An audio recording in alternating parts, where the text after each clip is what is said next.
નમસ્કાર, હું Rinku Prajapati public Indian ન્યૂઝમાં આપનું સ્વાગત કરું છું। શરૂઆત કરીએ આજના સમાચારની।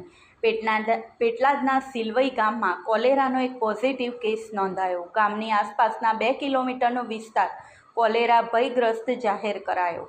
પેટલાદ તાલુકાના સિલવઈ ગામ ખાતે કોલેરાનો એક પોઝિટિવ કેસ નોંધાયો છે, ત્યારે ગામમાં કોલેરાનો ઉપદ્રવ ન વધે તે હેતુથી અને જાહેર આરોગ્યની દ્રષ્ટિએ સાવચેતીના પગલાં રૂપે આણંદ જિલ્લા કલેક્ટર દ્વારા પોતાને મળેલ સત્તાની રૂએ એક જાહેરનામા દ્વારા પેટલાદ તાલુકાના સિલવઈ ગામ અને તેની આજુબાજુના 2 કિલોમીટર વિસ્તારના ગામોને કોલેરા ભયગ્રસ્ત જાહેર કરવામાં આવેલ છે।